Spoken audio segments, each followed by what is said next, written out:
இந்த கிராமத்தில் ஒரு பழமொழி சொல்லுவாங்க, ஜென்மத்தில் ஊறினதை செருப்பால் அடித்தாலும் போவாதுன்னு.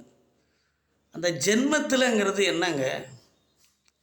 ஜென்மத்தில்னா அவன் ரத்தத்தில் புறவிலே கூட வர்றது. இது சில பேர் இப்போ குடிகாரன் இருக்கிறான்.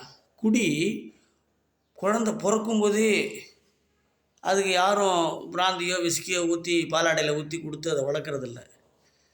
அது ஒரு காலத்தில் பின்னாடி பலவரமான சூழல்கள், பல்வேறு வகையான சூழல்கள் அவனை கொண்டு அதில் தள்ளுறதுனால அவன் குடிகாரனாக ஆகிறான். குடிப்பது தான் என் லட்சியம்னு பிறக்கும்போதே குடிகாரன் அவன் யாரும் வர்றதில்லை. அது மாதிரி தான் ஒவ்வொரு குற்ற செயலும் அப்படி தான். சந்தர்ப்ப சூழ்நிலை அவனை அவ்வாறு தள்ளி விடுகிறது. அப்போ குடிகாரர்களை திருத்தி விடலாம்.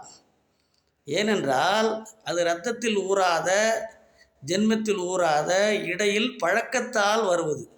எனக்கு தெரிஞ்சு பெரிய பெரிய பேரெல்லாம் இது மாதிரி அதிலே மூழ்கியிருந்தவர்கள் வெளியில் வந்து நல்ல விதமாக இருப்பதை நான் பார்த்துருக்கிறேன்.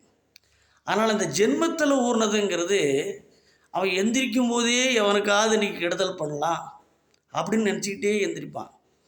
அவனை எந்த அறநெறி கருத்துக்களாலும் திருத்த முடியாதுங்க. அவன் செத்தா கூட ஆவியாக வந்து அடுத்தவனுக்கு கெடுதல் பண்ணுவான். அது மாதிரி சில பேர் இருக்கிறான். அதெல்லாம் ஒன்றுமே செய்ய முடியாது, விட்டுற வேண்டியது தான். இதில் குறிப்பாக பார்த்திங்கன்னா அவங்கெல்லாம் ரொம்ப கடவுள்கிட்ட நெருங்கி இருக்கிற மாதிரியும் பக்தி உள்ளவர்கள் மாதிரி இருப்பாங்க பாருங்கள். அதுதாங்க மிகவும் வேடிக்கையான ஒரு நகைப்புக்குரிய ஒரு விஷயம்.